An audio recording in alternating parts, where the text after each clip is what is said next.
بسم اللہ الرحمن الرحیم وبہ نستعین انہ خیر ناصر ومعین وصلی اللہ علی محمد وآلہ الطاہرین ویکفی فی بناء الاسم شبہہ بالحرف من وجہ واحد بخلاف منع الصرف فلا بد من شبہہ بالفعل من وجہین وَأَلَّلَهُ ابن الحاجب فی امالیہ۔ الحمدللہ، خداوند منان کے لطف و کرم سے ہماری گفتگو سیوطی میں باب معرب اور مبنی میں ہے۔ گزشتہ جلسے میں عرض ہوا کہ اسم یا معرب ہے یا مبنی ہے۔ اصل اس میں یہ ہے کہ وہ معرب ہو، اصل اسم میں ہے کہ معرب ہو۔ اگر مبنی ہے تو وہ خلاف اصل ہے، خلاف قاعدہ ہے۔ اور اسم کے مبنی ہونے کا جو سبب ہے وہ حرف کے ساتھ شباہت ہے کہ ابن ناظم کے نزدیک اسم فقط مبنی ہوتا ہے حرف کے ساتھ شباہت کی وجہ سے، وگرنہ کوئی اور علت نہیں ہے۔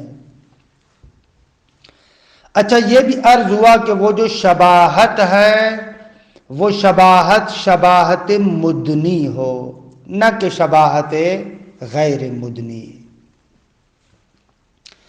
ایک اور مطلب جو یہاں سے شارح یعنی جلال الدین سیوطی ذکر کرتے ہیں وہ ایک تقابلی جائزہ ہے اس میں غیر منصرف اور اس میں مبنی کا، اس میں مبنی اور اس میں غیر منصرف، ان کا آپس میں کیا کر رہے ہیں؟ مقایسہ کر رہے ہیں۔ ان دونوں کی آپس میں نسبت سنجی کر رہے ہیں، ان دونوں کا تقابلی جائزہ لے رہے ہیں۔ دیکھیں، اسم اگر حرف کے ساتھ شباہت پیدا کرے تو اس کی وجہ سے اسم مبنی ہوتا ہے، اور اگر اسم فعل کے ساتھ شباہت پیدا کرے تو اسم غیر منصرف ہوتا ہے۔ اچھا،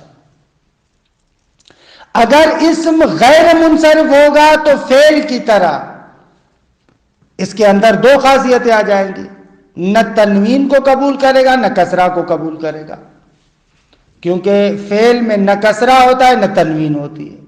اگر اسم فعل کے ساتھ شباہت رکھے گا تو وہ تنوین اور کسرہ کو قبول نہیں کرے گا، یعنی آپ اس پر تنوین اور کسرہ نہیں ڈال سکتے۔ اس کا مقصد یہ کہ وہ فعل غیر منصرف، وہ اسم غیر منصرف ہوگا۔ اس میں غیر منصرف اسے ہی کہتے ہیں نا جس پر تنوین اور کسرہ داخل نہیں ہو سکتی۔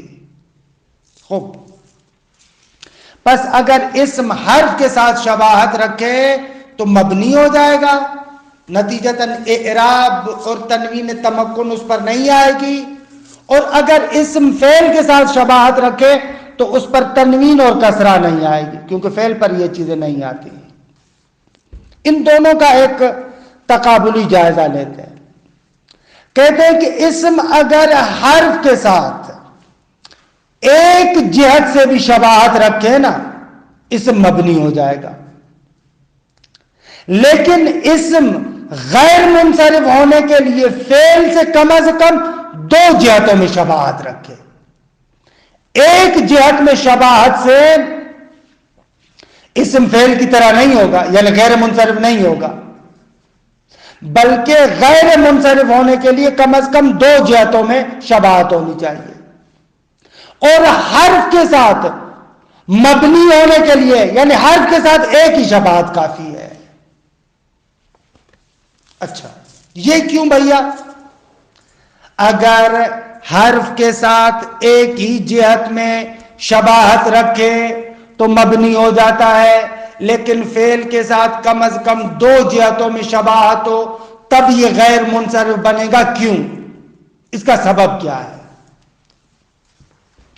تو آغا ابن حاجب نے اپنی کتاب امالی میں، امالی اس کتاب کو کہتے ہیں کہ جس میں انسان بولتا جائے اور سامنے والے کو لکھواتا جائے، املا سے ہے، اسے کہتے ہیں امالی.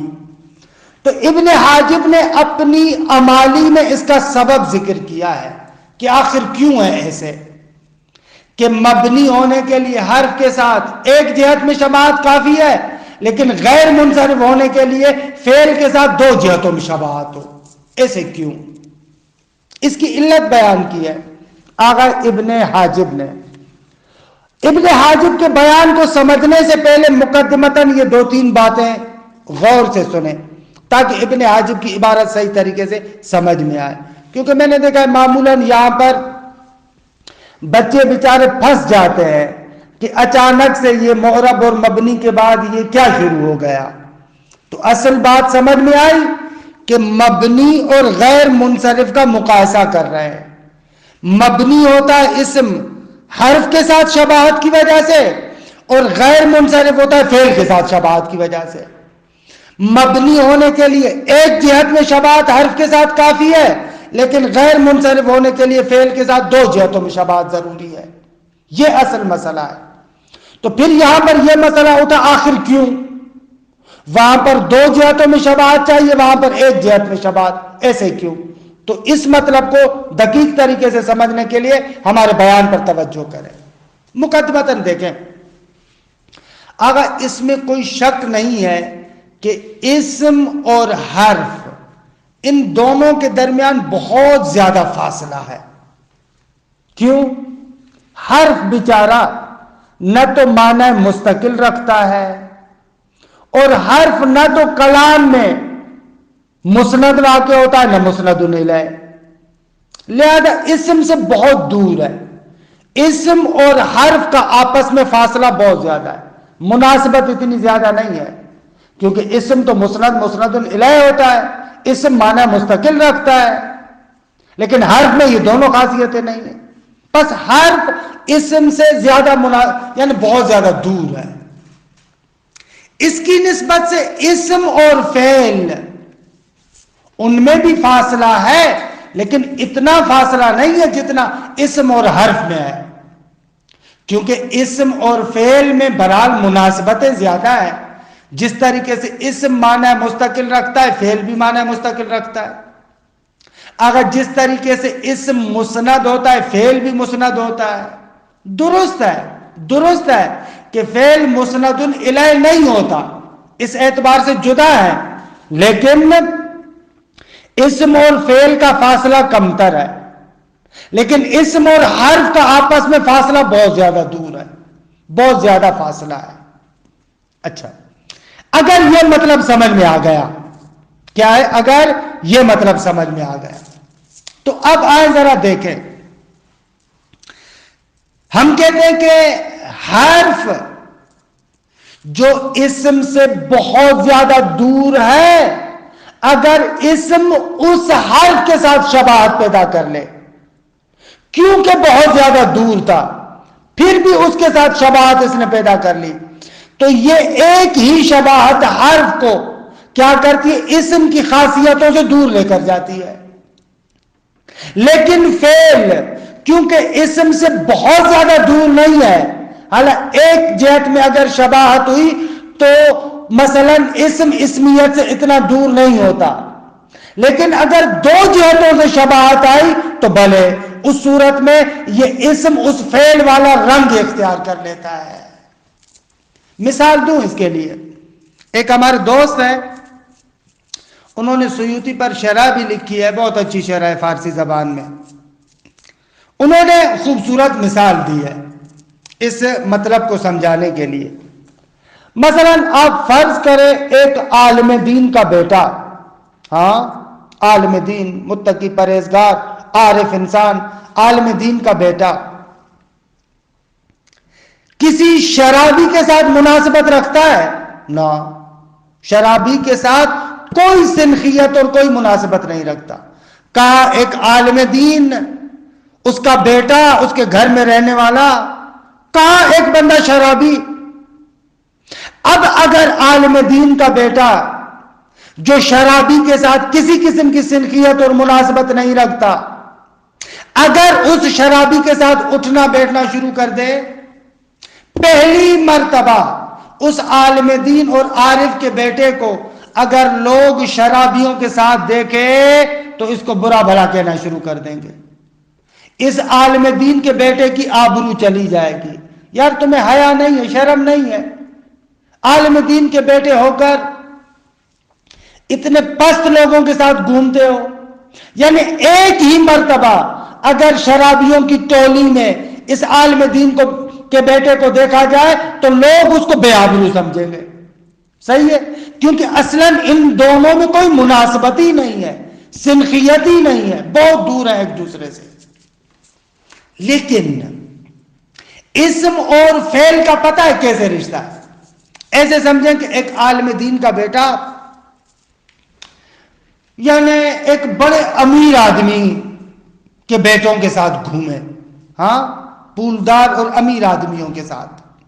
اچھا، عالم دین کے بیٹے کی بہت بڑے پیسے والے آدمیوں کے ساتھ، درست ہے کہ فاصلہ ہے، لیکن اتنا زیادہ فاصلہ بھی نہیں ہے جتنا شرابی کے ساتھ تھا.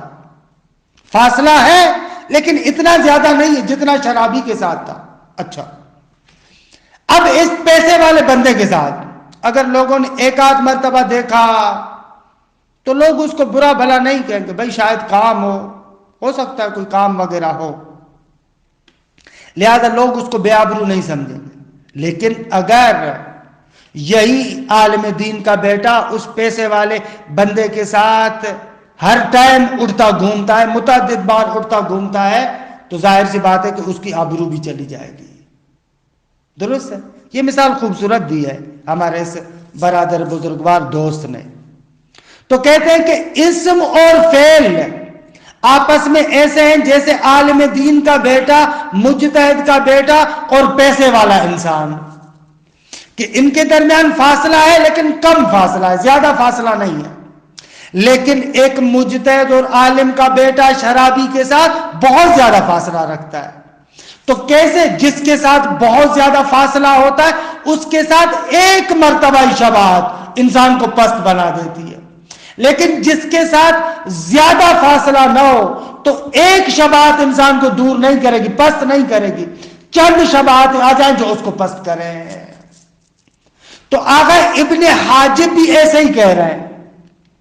وہ کہتے ہیں بھائی کیونکہ اسم اور فعل کے اندر زیادہ فاصلہ نہیں ہے، لہذا ایک شباہت اسم کو اسمیت سے دور کر کے فعل کے قریب لے کر جائے، ایسے نہیں ہوتا. لیکن کیونکہ حرف اور اسم میں آپس میں بہت بڑا فاصلہ ہے تو وہاں پر ایک شباہت ہی اس کو اس سے دور کر دیتی ہے. یہ ابن حاجب کا بیان. ایک نقطہ بیان کروں اور بعد میں عبارت کی تطبیق کروں. وہ سوال یہ ہے کہ بھائی اسم یعنی غیر منصرف فعل کے ساتھ کس طریقے سے دو چیزوں میں شباہت رکھتا ہے؟ کون سی چیزیں ہیں؟ شاید یہ آپ نے ہدایہ سمدیہ میں بھی پڑھا ہو. وہ یہ ہے، کہتے ہیں کہ فعل میں دو فرعیتیں پائی جاتی ہے. فعل دو اعتبار سے اپنے اندر فرعیت رکھتا ہے. ایک، فعل فاعل کا محتاج ہوتا ہے اور اصل عدم احتیاج ہے. اصل یہ کہ کوئی کسی کا محتاج نہ ہو. اگر محتاج ہے تو یہ خلاف اصل ہے، یہ فر ہے. پس ایک اصل ہے، ایک فر ہے. فعل کے اندر دو فروعات پائی جاتی ہیں، دو چیزیں خلاف اصل ہے. کون سی دو چیزیں خلاف اصل ہے؟ پہلی چیز فعل میں خلاف اصل یہ ہے کہ فعل محتاج ہے فاعل کا. اصل یہ ہے کہ فعل محتاج نہ ہو، اصل یہ ہے کہ کوئی چیز محتاج نہ ہو. بس اس کا محتاج ہونا فر ہے. ایک فر اور ایک خلاف اصل چیز فعل میں یہ ہے کہ محتاج ہے فاعل کا. دو، فعل مصدر سے مشتق ہوتا ہے، اصل عدم اشتقاق ہے۔ اصل قانون یہ ہے کہ ایک لفظ مستقیماً حروف معجم سے الف با سے لیا جائے، نہ کہ کسی اور لفظ سے لیا جائے۔ تو پس اشتقاق خلاف اصل ہے، اصل عدم اشتقاق ہے۔ تو فعل کے اندر دو چیزیں خلاف اصل ہے کہ جن کو ہم کہہ رہے ہیں فرع ہے۔ فعل کے اندر دو فروعات ہیں۔ اچھا، اس میں غیر منصرف کسے کہتے ہیں؟ کہتے ہیں اس میں غیر منصرف، جیسا کہ آپ نے ہدایہ اور سمدیہ میں پڑھا ہے، اس میں غیر منصرف اسے کہتے ہیں جس میں اسباب منع صرف میں سے دو سبب ہوں۔ ہاں، اسباب منع صرف جو 9 ہیں ان میں سے 2 سبب پائے جائیں تو اسم غیر منصرف ہوگا۔ آپ دقت کریں، یہ جتنے بھی اسباب منع صرف ہیں یعنی 9 سبب، یہ خلاف اصل ہے۔ مثلا مثال دوں، معرفہ تعریف خلاف اصل ہے، کیونکہ اصل یہ ہے کہ مثلا اسم نکرہ ہونا چاہیے، رجلون، اصل رجلون ہونا ہے۔ اگر اس پر الف لام لاتے الرجل، اس کو معرفہ کرتے ہیں تو یہ خلاف اصل ہے، فرع ہے۔ اصل رجلون تھا، اگر اس پر الف لام لے کر آتے ہیں آپ تو یہ کیا ہے؟ خلاف اصل ہے۔ ہاں، یہ اس کی فرع ہے کہ اس کو تعبیر کرتے ہیں فرع کے ساتھ۔ پس معرفہ فرع ہے نکرہ کی، کیونکہ اصل یہ کہ رجلون ہو، اگر الرجل بناتے ہیں تو یہ رجلون کی فرع ہے۔ درست؟ مثلا یہ معرفہ، یا مثال تأنیث۔ ہاں، تأنیث فرع تذکیر ہے، اصل مذکر ہے، تأنیث اس کی فرع ہے۔ کیوں؟ اس لیے کہ اصل قائمون، مؤنث بناتے کیا کرتے؟ قائمتون، اصل قائم ہوتا ہے، پھر اس کے ساتھ تا کو ملا کر قائمتون بناتے ہیں۔ تو پس اصل مذکر ہے اور تأنیث اس کی فرع ہے۔ اسی طریقے سے آگا عدل، اصل یہ ہے کہ لفظ کسی اور سے عدول نہ کرے، نہ پھرے، اصل یہ ہے کہ عدول نہ کرے، لیکن عدول کرے گا تو یہ فرع ہے۔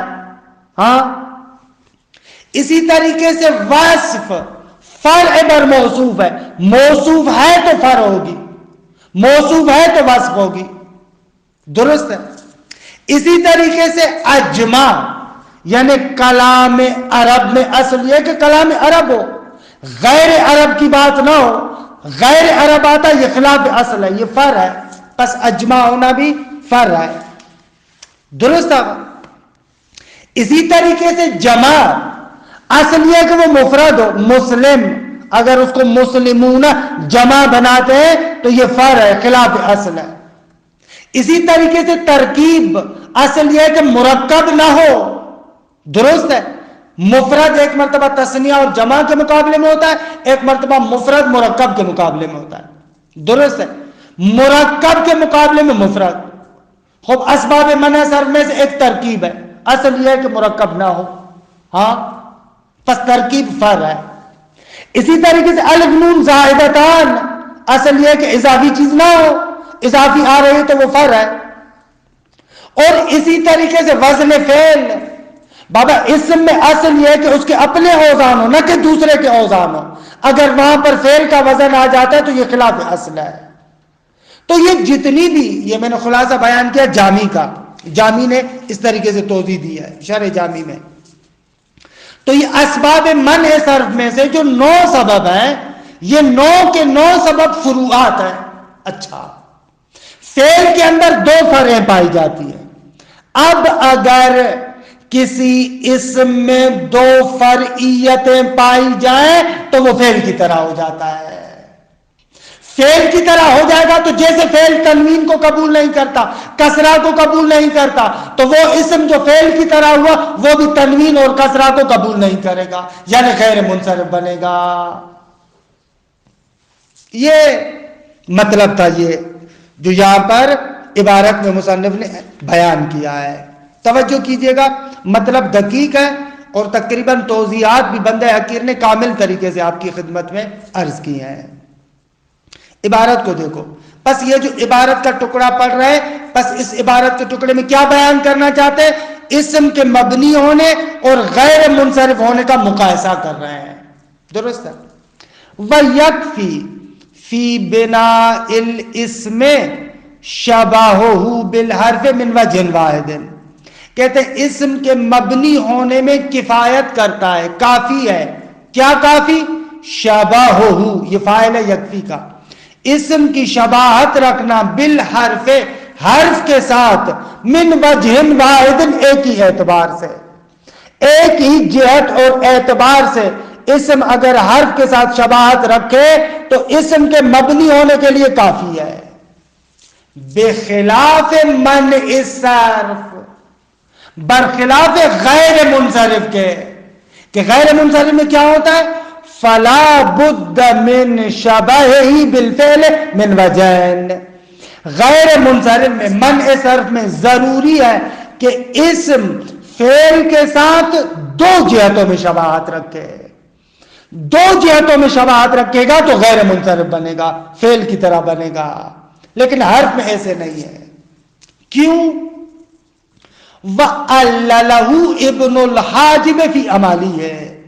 اس مطلب کی ابن حاجب نے اپنی کتاب عمالی میں تعلیل بیان کی ہے، علت بیان کی ہے. کیسے کیوں ہے؟ کہ حرف کے ساتھ ایک شباہت اس کو مبنی کر دیتی ہے، لیکن فعل کے ساتھ دو شباہتیں ہوں تو غیر منصرف بنے گا. وہ دو مثالیں یاد کیجئے گا. اسم اور حرف مجتہد اور عالم کے بیٹے اور شرابی کی طرح ہے. ہاں. بِأَنَّ الشَّبَهَ الْوَاحِدَ بِالْحَرْفِ، اسم کی ایک ہی شباہت حرف کے ساتھ، یُبَعِدُهُ، یُبَعِدُ کے فاعل کی ضمیر شبہ کی طرف، ہو کی ضمیر اسم کی طرف. یُبَعِدُهُ، یہ ایک ہی شباہت ہو، یُبَعِدُهُ اس اسم کو دور لے کر جاتی ہے، انل اسمیہ، اسمیت سے. وَيُقَرِّبُهُ اور اسم کو قریب کرتی ہے. یقربہ کے فاعل کی ضمیر شبہ اور ہو کی ضمیر اسم کی طرف. اور یہ ایک ہی شباہت اسم کو قریب کرتی ہے. کس کے؟ مما لیس بینہ وبین الاسم مناسبۃ. اس کے اوپر لکھیں مما لیس بینہ وبین الاسم مناسبۃ، یعنی حرف. وضاحت کرتا ہوں.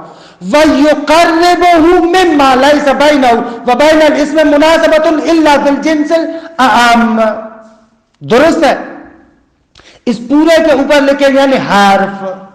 وَيُقَرِّبُهُ الْحَرْفَ، فی الحال میں ایسے کہہ رہا ہوں. یعنی یہ ایک ہی شباہت اسم کو حرف سے، ایک ہی شباہت اسم کی حرف سے اسم کو اسمیت سے دور لے کر جاتی ہے اور اسم کو قریب کر دیتی ہے حرف کے. درست ہے؟ ایسے کہا. اب عبارت کا ترجمہ سنیں. وَيُقَرِّبُهُ اور یہ ایک شباہت اسم کو قریب کرتی ہے، مما اس کے ساتھ، کہ ماں کے اوپر لکھے حرف، اس حرف کے ساتھ کہ لیس بینہ، کہ نہیں ہے اس حرف کے درمیان، وبین الاسم اور اسم کے درمیان، مناسبت کوئی بھی مناسبت، یعنی ایک دوسرے سے بہت زیادہ دور ہے، کوئی بھی مناسبت نہیں ہے. الا فی الجنس الاعم، مگر جنس اعم میں ایک مناسبت ہے کہ دونوں کلمہ ہے. وہ جو جنس اعم ہے، جنس ہے کلمہ ہونا، اس کلمہ ہونے میں ایک دوسرے کے ساتھ مناسبت رکھتے ہیں، باقی کوئی مناسبت نہیں ہے ان کے درمیان. یہ جنس اعم کیا ہے؟ کونہ کلمتان. درست ہے؟ اس شے کا، یعنی مما لیس بینہ و بین الاسم، اس کا کلمہ ہونا. درست ہے؟ وَهُوَ كَوْنُهُ كَلِمَةً، وہ کیا ہے؟ اس کا کلمہ ہونا ہے، کہ اسم بھی کلمہ ہے، حرف بھی کلمہ ہے. درست ہوا؟ کہ کیونکہ اسم اور حرف میں بہت زیادہ فاصلہ ہے، اور یہ ایک ہی شباہت، ایک ہی مرتبہ اگر شرابی کے ساتھ یہ اٹھے گا تو بے آبرو ہو جائے گا. یہاں پر بھی ایسے ہی ہے کہ اسم ایک ہی شباہت حرف کے ساتھ رکھتا ہے تو بے آبرو ہو جاتا ہے، حرف کی طرح بن جائے گا. جبکہ وَشَبَهُ الْإِسْمِ بِالْفِعْلِ، اسم کی جو فعل کے ساتھ شباہت ہے، وَإِنْ كَانَ نَوْعًا آخَرَ، کانا کی ضمیر فعل کی طرف پلٹا ہے، وَإِنْ كَانَ، اگرچہ یہ فعل نوعًا آخر، ایک اور نوع ہے، اسم اور نوع ہے، فعل اور نوع ہے، کیونکہ عرض یہ ہوا کہ ابن حاجب کے بقول کلمہ جنس ہے، اسم فعل حرف اس کے لیے انواع کی حیثیت رکھتی ہے، تو کہتا ہے وَشَبَهُ الْإِسْمِ بِالْفِعْلِ، اسم کی شباہت جو فعل کے ساتھ ہے، وَإِنْ كَانَ نَوْعًا آخر، اگرچہ یہ فعل ایک اور نوع ہے، اسم کی شباہت فعل کے ساتھ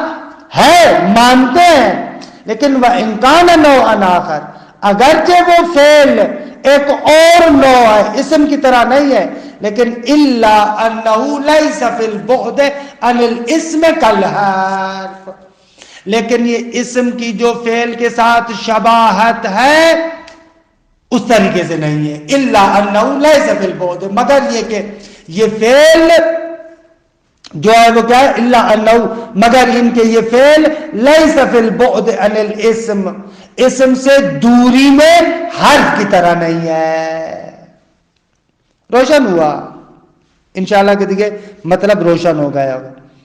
وَشَبَهُ الْإِسْمِ بِالْفِعْلِ، کہتے ہیں لیکن جو اسم کی فعل کے ساتھ شباہت ہے، وَإِنْ كَانَ، اگرچہ یہ فعل ایک اور نوع ہے، لیکن إِلَّا أَنَّهُ، مگر یہ کہ وہ فعل لَيْسَ فِي الْبُعْدِ عَنِ الْإِسْمِ كَالْحَرْفِ، وہ فعل اسم سے دور ہونے میں حرف کی طرح نہیں ہے، یعنی اسم اور فعل کا آپس میں رابطہ ایسے ہے جیسے ایک آغا زادے کا، ایک عالم کے بیٹے کا اور پولدار انسان کا، کہتی کہ بہت زیادہ دور نہیں ہے۔ خوب تمام شد مطلب، فقط ایک نقطہ اور بات کو ختم کریں۔ وہ نقطہ یہ ہے کہ شعر میں دیکھیں ہم نے کیا کہا تھا، اصل شعر کی طرف آئے، الاسم منہ معرب و مبنی، اسم میں سے بعض معرب ہیں بعض مبنی ہیں۔ اچھا مبنی ہوتا ہے کیوں؟ لشبہ مدنی من الحروف، اس شباہت کی وجہ سے کہ جو ان کو حروف کے قریب کرتی ہے۔ من الحروف، شاعر نے کیا کہا تھا؟ مدنی کے متعلق ہے، یاد ہے کہا تھا انہوں نے کہ من الحروف متعلق بقولہ مدنی، یہ کیوں وضاحت کر رہے ہیں؟ اس سے ایک نقطہ لینا چاہتے ہیں۔ ہمارے پاس بلاغت میں ایک قانون ہے، تقدیم ما ہوا حقہ التأخیر یفید الحصر، وہ چیز کہ جس کا حق یہ ہے کہ بعد میں اس کو آنا چاہیے، اگر آپ نے اس کو مقدم کر دیا تو اس سے حصر کا فائدہ ہوگا۔ جیسے ایاک نعبد، اصل میں ہونا چاہیے تھا نعبد کا، مفعول کو بعد میں آنا چاہیے فعل و فاعل کے، لیکن آپ نے مقدم کر دیا، مقدم کیا تو حصر کا فائدہ ہے۔ ایاک نعبد یعنی ہم فقط تیری عبادت کرتے ہیں، کسی اور کی عبادت نہیں کرتے۔ تو یہاں پر بھی من الحروف کو مدنی پر مقدم کیا، خوب حاصل کا فائدہ، خوب حاصل کا فائدہ، اس سے کیا نتیجہ ملے گا؟ اس سے نتیجہ یہ ملے گا کہ آغا مبنی جو اسم ہوتا ہے فقط حرف کے ساتھ شباہت کی وجہ سے ہوتا ہے، اور کسی چیز کی وجہ سے مبنی نہیں ہوتا۔ اچھا یہ اپنے مقام پر بحث ہے، گفتگو ہے کہ دیکھیں تفصیلی اقوال ہے کہ آیا اسم کے مبنی ہونے کا سبب فقط حرف کے ساتھ شباہت ہے یا نہ، مختلف اقوال ہیں۔ بعض کہتے ہیں کہ بلے اسم کے بنا کا سبب فقط یہ ہے کہ حرف کے ساتھ شباہت ہو، بعض کہتے ہیں کہ نہ، فعل کے ساتھ شباہت بھی اسم کو مبنی کر دیتی ہے، بعض کہتے ہیں کہ شبیہ فعل کے ساتھ شباہت بھی اسم کو مبنی کر دیتی ہے، بعض کہتے ہیں کہ اگر ضمیر کی جگہ پر واقع ہو جائے تو بھی مبنی ہو جاتا ہے۔ واہ بہت سارے اقوال ہیں کہ حاشیہ سبان میں مثلا دیکھیں کہ وہاں پر یہ اقوال ذکر ہوئے ہیں۔ شارح کہتے ہیں جلال الدین سیوطی کہ یہ مصنف کا حصر کی شکل میں لانا یہ بیان کرتا ہے کہ اسم کے مبنی ہونے کا سبب فقط حروف کے ساتھ شباہت ہے. دیکھیں عبارت کو، وَفُهِمَ مِنْ حَصْرِ الْمُصَنِّفِ عِلَّةَ الْبِنَاءِ فِي شَبَهِ الْحَرْفَ وَفُهِمَ عَدَمُ اعتبار غَيْرِهِ. یہ عدم اعتبار غیرہی فہمہ کے لیے نائب فاعل ہے. وَفُهِمَ سمجھا جاتا ہے کس چیز سے؟ من حصر المصنف کہ مصنف نے منحصر کیا ہے کس چیز کو؟ علت البناء کہ مبنی ہونے کی علت کو منحصر کیا ہے کس میں؟ فی شبہہ الحرف فقط کہ اسم حرف کے ساتھ شباہت رکھے. فقط حرف کے ساتھ شباہت علت بنا ہے. اسم کو جو مبنی کرتی ہے چیز وہ کیا ہے؟ فقط حرف کے ساتھ شباہت ہے. بھئی کہاں سے حصر کو سمجھا؟ کہ حصر یہ کہ من الحروف کو مدنی پر مقدم کیا. یہاں سے حصر کو سمجھ میں یہاں سے ہم کو حصر سمجھ میں آ رہی ہے. اچھا اس سے کیا سمجھ میں آتا ہے؟ وَفُهِمَ مِنْ حَصْرِ الْمُصَنِّفِ سمجھا جاتا ہے اس بات سے کہ مصنف نے منحصر کیا علت بنا کو اس بات میں کہ اسم فقط حرف کے ساتھ شباہت رکھے اسی وجہ سے فقط مبنی ہوتا ہے. اس سے سمجھ میں آتا ہے عدم اعتبار غیرہی، اس کے علاوہ حرف کے ساتھ شباہت کے علاوہ جو اور چیزیں بعض لوگ کہتے ہیں وہ معتبر نہیں ہے. بس فعل کے ساتھ شباہت معتبر نہیں ہے. معتبر نہیں ہے یعنی مبنی نہیں کرے گی. ضمیر کی جگہ پر اگر آ جائے وہ معتبر نہیں ہے. واہ واہ واہ واہ اور جو علتیں بتائی گئی ہیں. وَسَبَقَهُ إِلَى ذَلِكَ أَبُو الْفَاتِحِ وَغَيْرُهُ. اگر یہ ابن مالک پہلا بندہ تو نہیں ہے جس نے یہ بات کہی ہو کہ اسم کے مبنی ہونے کا سبب فقط اور فقط حرف کے ساتھ شباہت ہے. اس سے پہلے ابو الفاتح اس نے اس مطلب کو ذکر کیا ہے، غیر ابو الفتح نے بھی ذکر کیا ہے. وَإِن قِيلَ إِنَّهُ لَا سَلَفَ لَهُ فِي ذَلِكَ اگرچہ یوں بھی کہا گیا ہے کہ ابن مالک سے پہلے کسی نے نہیں کہا. نہ حق کے مطلب یہ ہے کہ اس سے پہلے دوسرے لوگوں نے کہا ہے. اب تمام شد بس پہلا شعر اور اس کے ضمن میں جو کچھ مطالب تھے وہ آپ کی خدمت میں عرض ہوئے. وصلی اللہ علی محمد وآلہ الطاہرین.